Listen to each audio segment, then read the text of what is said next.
নমস্কাৰ 24 লাইভ চাই থকা সকলোকে ধন্যবাদ আৰু মই দীপেন বৰা। আজি আমি এক বিশেষ প্ৰতিবেদন লৈ আহিছো। আজি আমি এই প্ৰতিবেদনখনত লৈ আহিছো যে ষষ্ঠদশ ৰদালিৰ এৱাৰ্ড আৰু যিটো আজি বিগত 15 বছৰ এই এৱাৰ্ডটো দি আহিছে আৰু যিসকলক দি আহিছে ভ্ৰাম্যমান ছবি গৃহত যিসকলে অভিনয় কৰিছে তেখেতসকলক দি আহিছে, ছুটি ছবিসকলক দি আহিছে আৰু সমাজৰ কাৰণে যি মাত পাতি আছে তেখেতসকলৰ কাৰণে যি এই এৱাৰ্ডটো দি আহিছে। কিন্তু আমি আজি আহিছো এই কথাটোৰ কাৰণে যে এইবাৰ এই যি ষষ্ঠদশ এৱাৰ্ডটো আমাৰ যোৰহাটৰ তিনিগৰাকীলৈ এই এৱাৰ্ডটো আহিছে আৰু তাৰে মাজত এগৰাকী আমাৰ মাজত উপস্থিত আছে আৰু যিগৰাকী আমি বিগত বছৰত বিগত সময়ত আমি দেখিবলৈ পাইছো সমাজৰ হকে যি বিভিন্ন সময়ত মাত মাতি আহিছে আৰু সেইজনে হৈছে ধ্ৰুৱপ্ৰসাদ বৰুৱা আৰু তেখেতে এইবাৰ এই যি ষষ্ঠদশ ৰদালি এৱাৰ্ডটোলৈ তেখেতক নিৰ্বাচিত হৈছে আৰু এই এৱাৰ্ডটো মহানগৰত প্ৰদান কৰা হ'ব। গতিকে আমি ধ্ৰুৱপ্ৰসাদ ডাঙৰীয়া আমি আপোনালৈ ধন্যবাদ জনাইছো, যিহেতু আমি বিগত সময়ছোৱাত আমি দেখি আহিছো যে সমাজখনৰ কাৰণে আমি বিভিন্ন শিতানতে হওক যিয়ে হওক গঠনমূলক পৰামৰ্শৰ পৰাই ধৰিলে বিভিন্ন শিতানত আপুনি সমাজখনৰ কাৰণে মাত মাতি আহিছে। কিন্তু তাৰপিছত এইবাৰ যি ষষ্ঠদশ ৰদালি এৱাৰ্ড আৰু সেই এৱাৰ্ডটো আপোনালৈ এইবাৰ আপোনাৰ নামটো ইয়াত অনুপ্ৰেৰিত হৈছে আৰু আমি প্ৰকৃততে যোৰহতীয়া হিচাপে আমি গৌৰৱান্বিত হৈছো যিহৰ কাৰণে যে তিনিগৰাকীকৈ বিশেষ যোৰহতীয়ানে আমাৰ এই সন্মানটো পাবলৈ সক্ষম হৈছে আৰু তাৰে মাজতে আপুনি অন্যতম। কি ক'ব, কেনেকুৱা লাগিছে? ধন্যবাদ দাদা। বিশেষকৈ অসমৰ অন্যতম সামাজিক সাংস্কৃতিক গোষ্ঠীৰ ৰদালি বিশেষভাৱে ধন্যবাদ জনাইছো যে এইবাৰ যিটো ৰদালি এৱাৰ্ড বিগত 15 বছৰে ৰদালি এৱাৰ্ড তেওঁলোকে প্ৰদান কৰি আহিছে আৰু এইবাৰ ষষ্ঠদশ অৰ্থাৎ 16 নম্বৰ বৰ্ষত কৰি দিছে। আটাইতকৈ আমাৰ কাৰণেও ভাল খবৰ যে এইবাৰ যোৰহাটৰ 3জন ব্যক্তিৰ লগতে আমাকো এই ৰদালি গোষ্ঠীয়ে আচলতে অকণমান মৰম আৰু সন্মান প্ৰদৰ্শন কৰিবলৈ বিচাৰিছে। মই সৰ্বপ্ৰথমেই ৰদালি সামাজিক সাংস্কৃতিক গোষ্ঠীৰ প্ৰতিগৰাকী বিষয়ববীয়া সভাপতি সম্পাদক ডাঙৰীয়া লগতে প্ৰতিগৰাকী কৰ্মকৰ্তালৈ মই অন্তৰৰ গভীৰতম পুনৰ পৰা ধন্যবাদ আৰু কৃতজ্ঞতা জনাইছো। ভাবিছো এটা কাৰণেই আচলতে এই বঁটাটো পোৱাৰ আচলতে আমি কিমান দূৰ যোগ্য সেইটো আমি ক'ব নোৱাৰো, কিন্তু এটা কথা ভাবিছো যে বিগত দিনত আচলতে আপোনালোকৰ সংবাদ মাধ্যমৰ জৰিয়তে হওক বা বেলেগ মাধ্যমৰ জৰিয়তে হওক যে সমাজৰ শোষিত নিষ্পেষিতজনৰ হৈ বা সমাজৰ যিকোনো সমস্যাৰ হৈ মাত মতাৰ ক্ষেত্ৰত আচলতে আমি অকণমান ক'ৰবাত নহয় ক'ৰবাত আপোনালোকৰ এইখন আচলতে আশীৰ্বাদ আছিলে। আপোনালোকৰ সহায়ত আমি দুটা কথা কোৱাৰ সমাজৰ হৈ বা মাত মতাৰ সুবিধা পাইছিলো। গতিকে নিশ্চিতভাৱে এই ৰদালি সামাজিক সাংস্কৃতিক গোষ্ঠীয়ে মোক আচলতে নিৰ্বাচিত কৰা বা মনোনীত কৰাৰ প্ৰধান কাৰণ মই সেইটোৱেই বুলি অনুভৱ কৰিছো আজিৰ তাৰিখত, যাতে আগলৈ মই অনুপ্ৰেৰণা পাওঁ। এই অনুপ্ৰেৰণাৰ মাজত যাতে সমাজৰ হৈ ৰাইজৰ হৈ মাত মাতিবলৈ যথেষ্টখিনি আগবাঢ়ি যাবলৈ মই সাহস পাওঁ,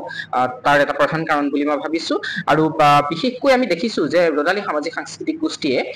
বিভিন্ন ক্ষেত্ৰৰ লগত জড়িত, সামাজিক ক্ষেত্ৰৰ লগত জড়িত, সাংস্কৃতিক ক্ষেত্ৰৰ লগত জড়িত কেইবাজনে বিশেষ ব্যক্তিক প্ৰদান কৰিছে। এইবাৰো সাংস্কৃতিক জগতৰ লগত জড়িত কেইবাজনে বিশেষ ব্যক্তিক এই বঁটা প্ৰদান কৰিছে। সামাজিক ক্ষেত্ৰৰ লগত জড়িত কেইবাজনে বিশেষ ব্যক্তিক বঁটা প্ৰদান কৰিছে আৰু বিশেষকৈ কেইবাজন সাংবাদিককো আচলতে ৰদালি বঁটা আমি প্ৰদান কৰা দেখা পাইছো। এইবাৰ নিশ্চিতভাৱে গুৱাহাটীত অনুষ্ঠিত হ'ব আৰু যোৱাবাৰো আচলতে যোৰহাটত যথেষ্ট উলহ মালহেৰে এই ৰদালি বঁটা অনুষ্ঠিত হৈছিলে আৰু বিভিন্ন ধৰণৰ সংবাদ মাধ্যমত ইতিমধ্যে প্ৰকাশ পাইছে। আপোনালোকেও 24 লাইভকো মই ধন্যবাদ জনাইছো। আপোনালোকে বিষয়টো বাতৰিটো যথেষ্টখিনি গুৰুত্ব সহকাৰে প্ৰকাশ কৰাৰ বাবে ধন্যবাদ জনাইছো আৰু নিশ্চিতভাৱে ৰদালি সামাজিক গোষ্ঠীৰ দীৰ্ঘায়ু কামনা কৰিছো। প্ৰতিজন বিষয়ববীয়ালৈ পুনৰবাৰ ধন্যবাদ আৰু কৃতজ্ঞতা জনাইছো। আশা ৰাখিছো এনেকুৱা ধৰণৰ কামেই, এনেকুৱা ধৰণৰ বঁটাই আমাক নিশ্চিতভাৱে সমাজৰ হৈ 10জনৰ হৈ মাত পাতিবলৈ, কাম কৰিবলৈ, আগুৱাই যাবলৈ সাহস আৰু অনুপ্ৰেৰণা জনাব। পুনৰবাৰ ৰদালি সামাজিক গোষ্ঠীৰ প্ৰতিগৰাকী সন্মানিত কৰ্মকৰ্তাক মোৰ ধন্যবাদ আৰু কৃতজ্ঞতা জনাইছো। প্ৰথমবাৰৰ বাবে আপুনি এই এৱাৰ্ডটো পাইছে, গতিকে আপুনি অকল নিজকে নহয় আজি যোৰহাটখনক গৌৰৱান্বিত কৰিছে। কেনেকুৱা, কি ক'ব? মই আচলতে কেতিয়াও ভবাই নাছিলো যে মই এটা বঁটা লাভ কৰিম, মই এনেকুৱা ধৰণৰ কথা ভবা নাছিলো। কিন্তু ভাল পাওঁ আচলতে, সমাজৰ হৈ কাম কৰি ভাল পাওঁ বা শোষিত নিষ্পেষিত বা কিছুমান যোৰহাটৰ জাতীয় সমস্যা, যোৰহাটৰ সমস্যা বা অসমৰ জাতীয় সমস্যাৰ হৈ মই মাত মাতি ভাল পাওঁ, যিটো গঠনমূলকভাৱে বা আমাৰ যিবিলাক আচলতে মানুহে ভয় কৰে কিছুমান কথা ক'বলৈ, কিছুমান প্ৰতিভাও আচলতে সুপ্ত হৈ থাকে, এইবিলাকৰ পৰা বাহিৰত আহি আচলতে সমাজৰ হৈ অঞ্চলটোৰ হৈ মাত পাতিবলৈ চেষ্টা কৰিছিলোঁ বা আমাৰ যোৰহাটৰ বিভিন্ন সমস্যাৰ হৈ বিভিন্ন সময়ত মাত পাতিবলৈ চেষ্টা কৰিছিলোঁ গতিকে এইবিলাক কাৰণে হয়তো আমাক ক'ৰবাত নহয় ক'ৰবাত অকণমান মনোনীত কৰিলে বা শুভাকাংক্ষীসকলে আমাক নিৰ্বাচিত কৰিলে মই প্ৰতিগৰাকী শুভাকাংক্ষীক ধন্যবাদ জনাইছোঁ ৰদালি গোষ্ঠীকো ধন্যবাদ জনাইছোঁ মোক নিৰ্বাচিত কৰাৰ বাবে আৰু সেয়াই আপোনাৰ পুনৰবাৰ মই এইখিনিত এটা বিশেষ কথা সুধিব বিচাৰিছোঁ যে কেতিয়াবা কিছু সংখ্যক আমাৰ সমাজত ওলাই যে এৱাৰ্ড এটা পাবলৈ হ'লে কিছুমানে কিনি লয় এটা তেনেকুৱা আমি ধৰণৰ বিভিন্ন কথা আমি সমাজৰ মাজত আলোচনা দেখিছোঁ কিন্তু এইবাৰ আপুনি নিজেই পাইছে যে সেই কথাবিলাক যিহেতু যেতিয়া ওলাই সমাজত ওলাই যে আমুকে আজি কিবা এটা এৱাৰ্ড পাইছে এইটো কিনি লৈছে বা পইচা দি লৈছে এইটো কথাত আপুনি কিমান দূৰ সন্মত সেইটো কথাত মই বিশ্বাস নকৰোঁ আচলতে এনেকুৱা ধৰণৰ যিবিলাক নেতিবাচক কথা আচলতে সমাজত চলি থাকে এই কথাবিলাক পৰিহাৰ কৰিব লাগে আচলতে এৱাৰ্ডটো কোনোবা এজন অযোগ্য ব্যক্তিয়ে যদি এটা এৱাৰ্ড পায়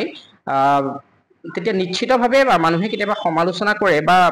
সমালোচনাৰ সন্মুখীন হ'ব লগা হয় তেতিয়া কয় যে বস্তুটো কিনি লৈছে নেকি এনেকুৱা কিন্তু মই ভাবোঁ যে যিসকল ব্যক্তি আচলতে এজন ব্যক্তিক পুৰস্কৃত কৰে বা এটা বঁটা প্ৰদান কৰে এখন কমিটি থাকে নিশ্চিতভাৱে এখন স্ক্ৰিনিং কমিটি থাকে গতিকে কমিটিখনে যেতিয়া সেই ব্যক্তিজনক নিৰ্বাচিত কৰিব তেওঁহে আচলতে কিবা এটা যোগ্যতা থাকিব লাগিব তেওঁ যোগ্যতা থাকিলেহে আচলতে সেই ব্যক্তিজনক নিশ্চিতভাৱে নিৰ্বাচিত কৰে বৰ্তমান আমাৰ সমাজত এইটো খুব শুনা যায় প্ৰচলিত হোৱা দেখা যায় বা এৱাৰ্ড বঁটা যিটো পইচা দি কিনাৰ কথা যিটো এইটো মানে প্ৰচলিত হৈ থাকে এই কথাটোত মই বিশ্বাস নকৰোঁ এই কথাটো এই নেতিবাচক কথাবিলাকৰ পৰা আচলতে আমি আঁতৰি থাকিব লাগে গোটেই কথাখিনি পজিটিভলি লৈ আমি আগবাঢ়িব লাগে আৰু তেতিয়াহে আচলতে বা সমাজখন শুদ্ধ হ'ব আৰু সমাজৰ প্ৰতি আমাৰ যিটো আন্তৰিকতা আমি যেনেধৰণে আগবাঢ়িব লাগে বা যেনেধৰণে সমাজৰ প্ৰতি সদৰ্থকতাৰে আমি আগবাঢ়িব লাগে কাম কৰিব লাগে জাতীয় জীৱনৰ লগত সম্পৃক্ত হৈ আগবাঢ়িব লাগে এই কথাবিলাকে আচলতে আমি সদৰ্থক যেতিয়া হৈ থাকিম তেতিয়াহে আমি আগবাঢ়িব পাৰিম যদি আমি নিগেটিভ কথাবিলাক চিন্তা কৰি থাকোঁ নিশ্চিতভাৱে আমি পিছ পৰি আহিব লাগিব গতিকে বঁটা দিয়াৰ ক্ষেত্ৰত নিশ্চিতভাৱে কমিটিখনে গুৰুত্বপূৰ্ণ ভূমিকা লয় আৰু এই বঁটা বাহন কিনাৰ যিটো প্ৰথা বুলি চিষ্টেম যিটো সমাজত চলি থাকে বা মানুহ কিছুমান খুব কম সংখ্যক মানুহৰ মাজত এইটো আলোচনা হয় এই কথাবিলাক মই কেতিয়াও বিবেচনা নকৰোঁ এয়াই আছিলে ধ্ৰুৱ প্ৰসাদ তেখেতৰ ভাষ্য আৰু আমি পুনৰবাৰ কৈছোঁ আমি তেখেতলৈ আমি ধন্যবাদ জ্ঞাপন কৰিছোঁ